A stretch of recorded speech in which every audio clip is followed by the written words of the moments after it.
You see all these boxes right here? You saw all those? Yeah, basically. So about 2 years back, I was way ahead of the snow teeth whitening trend, and at the same time that High Smile came out, and we released our teeth whitening kits. Unfortunately, through partnership debacles, we didn't pursue this company. We were also way too ahead of our time when it came to this particular product. And again, they're all packaged. I have thousands of units sitting there. And unfortunately, I was never able to go ahead and pursue this, like I said, because of partnership issues. However, what I can tell you is that I know exactly how to build these one product store brands, how to build a brand perfectly, what it takes, and exactly how you can go out there and do the same exact thing. But I'm gonna walk you through everything. This might be the first time you're ever trying to go and create a brand, or this might be your millionth time trying to do it. But I'm gonna cover everything from A to Z that you need to know in order to go out there and create a really profitable one product store brand and how to do so rapidly. So let's just get right into it. So the question that a lot of people have is, can you build a one product store or even a branded store drop shipping? And the answer is yes. Well, yes in the beginning. You see, drop shipping has changed tremendously.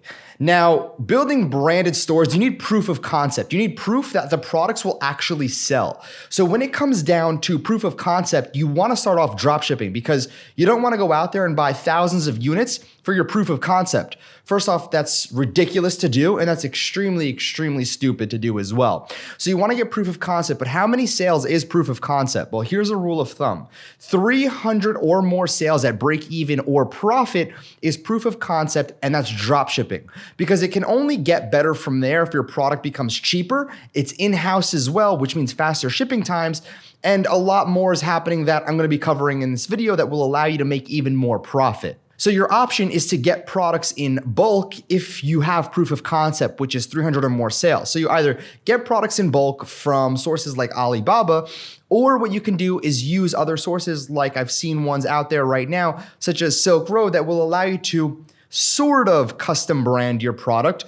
Or again, there's different applications like Source Direct, which is an Instagram account for sourcing. There's a bunch of different ways that you can actually get your logo on a product. So again, keep in mind, there's a lot of various different ways, but the traditional and easiest route would be to go on Alibaba and work with the suppliers directly. So that's pretty simple when it comes down to bulk ordering once you have proof of concept. Now, the reason why, let me just kind of throw this in there, why this is so important and so useful is because of the fact that when you actually brand something, it becomes a lot more valuable, right? A dropshipping store, a generic dropshipping store, isn't necessarily a valuable asset. It is for us if we're making a lot of money with it. But in terms of acquisition, basically somebody else, another company buying your company, it's not, the best, if you will. But if you have a brand, something that holds a lot more value than just a regular dropshipping store, then it's easy for you to get acquired rather fast. So if you're still wondering exactly what I do,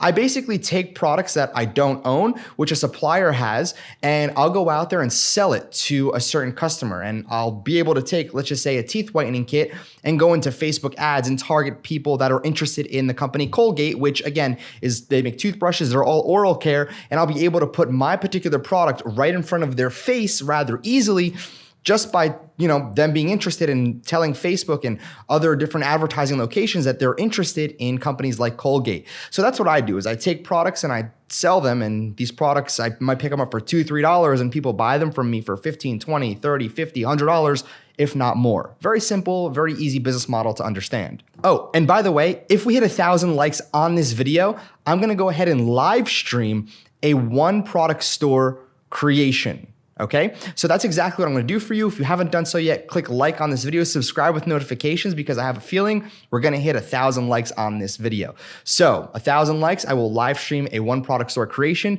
But for those of you that are interested in getting started learning how to create a one product store rapidly in under 60 minutes, there's the link down in the description down below for a one product store bootcamp. It's 100% for free just for the next 7 days. So again, I wanna go ahead and give that to you on me. So the first step, I kind of mentioned this before, is proof of concept. So what does that mean exactly? Well, proof that the product you wanna sell and you wanna have as your main brand becomes a product that people actually want. Because the last thing you want to do is sell a product that nobody wants. So what I require from you, bare minimum, is 300 sales at least at break even or profit. If you're profit, that's even better. But if you're break even, that's fine because there's still a lot of room for improvement. Now, there's multiple different levels when it comes down to the marketing. So again, we're at break even or profit with the marketing that you're at. Also, part of the first step is the marketing blueprint that you have to go ahead and create for long term. Most people, they just think about, okay, let me create some Facebook ads and then scale it. Unfortunately, most people don't even know how to scale ads,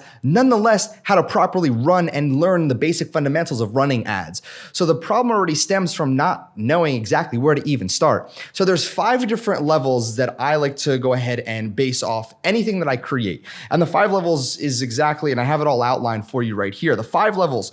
Level 1 is Facebook, okay? So I go ahead and I try to see if I can become profitable on Facebook. If I can't become profitable on Facebook or break even at least and even generate some sales, then there's no point in me trying to go elsewhere and figure this out. Because if it doesn't work on Facebook where I can scale to the moon, then clearly I don't really have a leg to stand on here and there's no proof of concept. So level 1 is Facebook. Then level 2 is influencers. Now, I didn't say Instagram, I said influencers, because an influencer can be cross-platform now, meaning they can be on Instagram, they can be on YouTube, they can be on Snapchat. And again, every single platform is tiered, meaning I put YouTube at the very top and then Instagram, since Instagram has now become a little, not the best traffic source because everybody just promotes there, but YouTube, Instagram, and then we keep going down the line with different influencer platforms.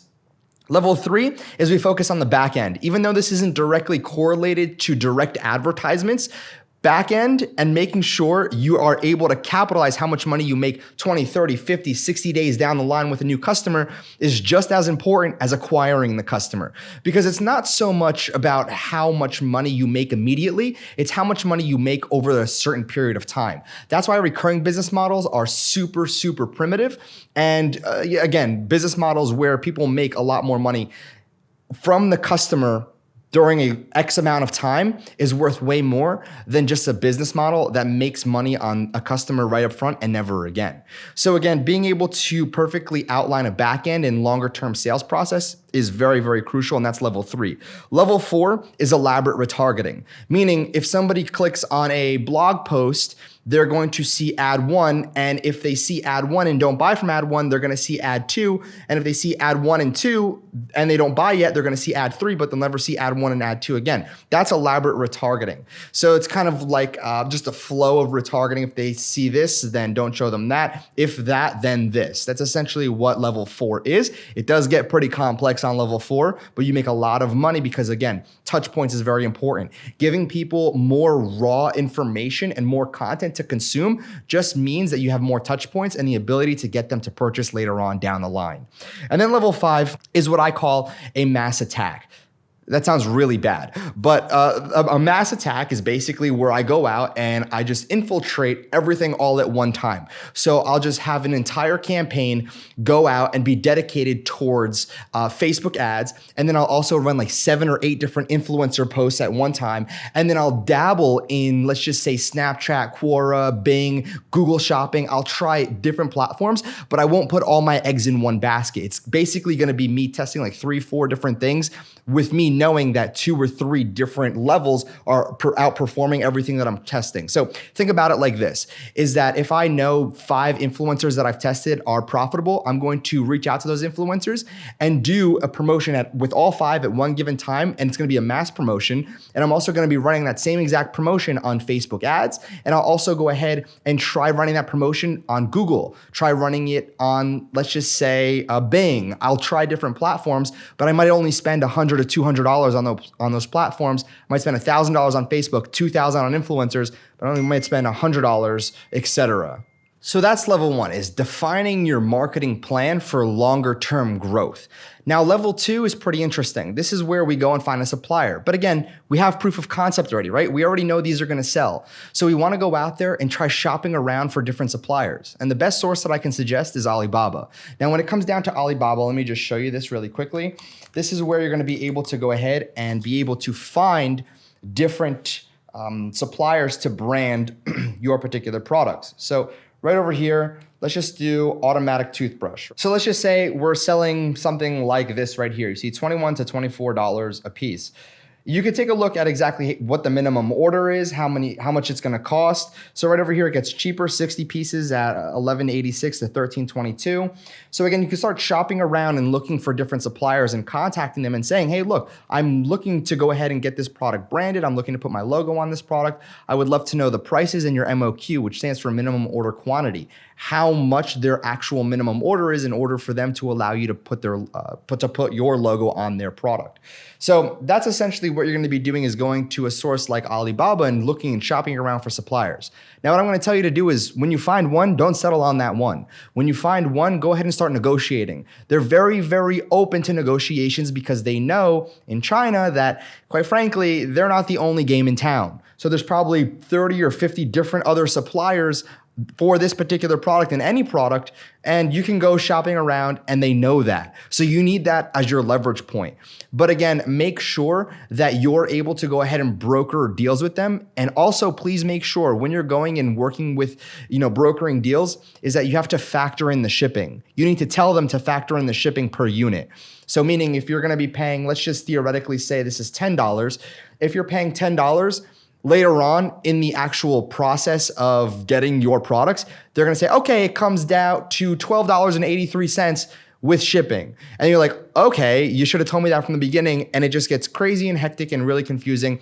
Just understand and tell them you need the final price with the shipping in the MOQ. And then you negotiate with the shipping included. Do not negotiate without the shipping included. A lot of them are gonna tell you it's a flat rate. It's not a flat rate, all right? You can negotiate all of that. You can factor in the pricing per unit and tell them you need to hit this amount of money for every single unit in order for you to become profitable. If not, you're going to their competitor who said that they can give it to you for cheaper prices. The leverage is yours. Factor in the actual shipping time, and shipping by sea is pretty much what is going to be cheaper for you. Shipping by air will be really expensive for you. But again, this is all up to you to figure out when you're going through and talking to the supplier and what you're trying to go for. If you want really fast shipping, air. If you're okay with waiting for products, well, ship is what you're gonna have to wait for. But at the same time, when you're doing all of this, what you need to understand is the products have to go somewhere, right? So you have one of two options. Number one, do it in-house. Most people will start off doing it in-house. As a matter of fact, 95% of people watching this, if you're gonna be going down this route, you're probably going to go ahead and start off in-house, meaning you're gonna do it yourself. Now that means you're probably gonna end up hiring somebody to work for like 10, 15 an hour to package up packages and have it sent out. So again, you can do that. Or you can work with a 3PL. What's a 3PL? It's a third-party logistics company. And what you do and what they do is, think about it as like Amazon FBA. The Chinese supplier, so let's just say you're buying this brush, you're buying 1,000 units hypothetically. These 1,000 units have to go somewhere. They either go to you at your home, or they go to the third-party logistics company and they give you a space in their warehouse.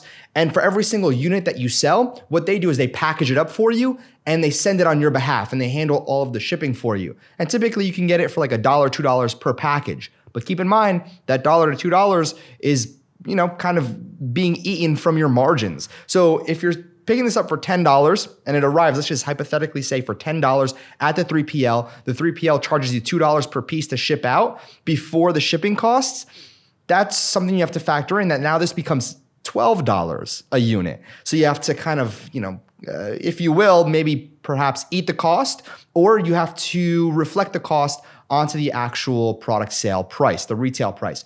So again, you have one of two options. Number one, ship it out yourselves, which is what we were doing. Or number two, you go and use a third-party fulfillment center, so a 3PL, third-party logistics. I don't know why I just got really tongue-twisted on that. But 3PL, that's something you have to keep in mind. And again, 3PLs are just like suppliers. Very scarce, very harsh world.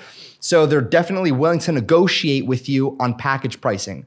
As a matter of fact, I knew a 3PL company and they're no longer in business, but they were charging 75 cents a pack. Maybe that's why they're no longer in business, because they were charging 75 cents for every single unit that they were selling. And at scale, I don't think they were able to go out there and quite frankly, charge that little. So again, the less amount that you can get away with paying, the better it is for you. So that was step 3, which is looking for a third-party fulfillment center. But step 4 is actually sending it or receiving the actual shipment. And that's literally the 4th step, is receiving it, organizing it, and having it somewhere set up very nice. And this is something that where I really went wrong when I first started kind of branding products is that I would just literally just throw them in my house and leave them there and just grab them as I needed. If I organize it a lot better, it would, for mindset purposes and just for mental cleanliness, I guess, and not being scattered everywhere, I would organize it a lot better. I'd have different shelves when the packages arrived. So I know that this batch arrived in September, and these are the first ones that go out, rather than having a box over there, a new shipment over there, and just grabbing it out. You want to stay organized if you're going to be doing it by yourself in your own home. Or what you have to keep in mind is that you should, quite frankly, work out a deal with a 3PL if you can and it fits your margins, and have the packages sent over to them, and just make sure you're sending them the actual CSV of the purchases so they can do all the shipment for you. So that's step 4. Now, step 5 is pretty interesting. Step 5, we're really gonna be focusing on the design and your website. Now, here's the thing. Themes and templates, and they're all good and whatnot. However, there's a few things that you have to keep in mind. Number 1, funnels are king. And again, so many people still don't understand this. Funnels are king, whether they're email funnels or actual physical product funnels, the funnels that actually happen within your site when somebody's going to purchase. So the sequence of purchasing. Now, here's what not a lot of people understand. Number 1 is that the themes that you have access to isn't an end all be all, okay? You actually have a lot of control that you might not be aware about. And something that not a lot of people know that you can do is something like this, like AmaBrush, right? So let me just go ahead and show you this. They have a calculator on their page. Now you're probably like, okay, well, how exactly do I get an AmaBrush, or how exactly do I get a calculator on my page? Let me pull up AmaBrush. So AmaBrush had their own website, and I guess they don't have it any longer, but AmaBrush had their own website, and they had a calculator that said, okay, if you go ahead and brush your teeth 2 times a day for 2 minutes a day, it'll show you how much you're actually saving in regards to minutes and hours every single year by buying an AmaBrush, which is really cool. But they got that all custom programmed into their own store. And a lot of top stores actually have their own custom programmed home pages or even product pages that people can go ahead and get access to. And that's one of the reasons why I also made TriFunnels, because TriFunnels is literally the template that we had custom designed and programmed for Vivere when we were running it. And now everybody has access to that with TriFunnels. And if you don't know, you can actually get TriFunnels for $197 lifetime rather than paying the monthly. I shouldn't be saying this because this video is going to be evergreen. So basically there's a link down in the description down below if you want to go ahead and get access to a funnel builder with one of the highest converting themes. There's a link in the description. It's called One Product Store Bootcamp. And if you want to learn more about creating a one product store, you'll be able to see what TriFunnels is. And that's the only possible way for you to see it, because I don't want to show that link in public just because it's $49 a month regularly. But again, wink, wink, nudge, nudge. If you've made it this far into the video, there's a little golden nugget for you. Take a look in the description, sign up for the free bootcamp. But anyway, you can custom program your very own theme.